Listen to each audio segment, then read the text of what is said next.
Libuyile ithemba ebantwini emva kwey'nququlo zomasikandi-ke ezaduma kakhulu-ke namanje futhi-ke zisekhona emkhakheni kamasikandi-ke. Sikhuluma-ke ngobaba uShwi noMtekhala-ke laphana-ke. uShwi-ke uphinde waveza-ke ukuthi-ke banensizwa-ke laphana-ke uMtekhala-ke babhunga-ke ukuthi-ke umsebenzi-ke bazawudedela nini kanjani-ke laphana-ke. Labantu-ke babonakalile-ke kakhulu-ke basasey'nkingeni-ke zey'ngxabano kade benazo-ke laphana-ke bangamadlela kuqhelelana-ke noma-ke bengezwene-ke laphana-ke. Kodwa-ke kuthi ekuhambeni kwesikhathi-ke njengoba-ke sebakwazile-ke ukuphinde belungise-ke baqhubeke noShwi noMtekhala njengoba-ke sazi kamhlophe-ke ukuthi ilona qembu elikhulu-ke kumasikandi-ke leli lahlonishwa kakhulu-ke ngey'ndondo laphinde futhi lahlonishwa kakhulu ukuhambela-ke amazwe-ke angaphandle. uShwi sephinde waqinisekisa-ke laphana-ke ukuthi nakanjani-ke bayabhunga noMtekhala ekutheni-ke babone ukuthi umsebenzi-ke bawudedela kanjani okuwuShwi noMtekhala. Sikhumbule sike sababona-ke laphana-ke njengoba-ke kade kungumgqibelo-ke izolo-ke be-live-ke laphana-ke bephinda futhi-ke becula badlala ingoma zakudala babuyisa isitayela sabo-ke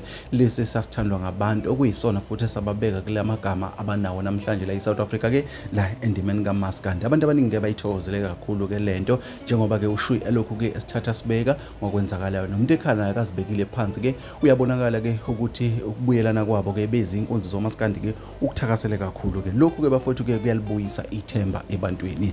Lezi ndaba bafowethu-ke kuthiwa-ke izindaba ezimnandi-ke lezi njengoba siyazi ukuthi-ke labantu banezingoma ezingabuni namanje kwalokhu zisemnandi namanje kwalokhu zisangena ebantwini iy'ngoma ezaduma umhlaba wonke njengoba-ke bazophinda futhi benze enye i-album-ke laphana-ke kuthiwa-ke isizoqhubeka njalo njalo-ke eyama-album bafowethu ilezo.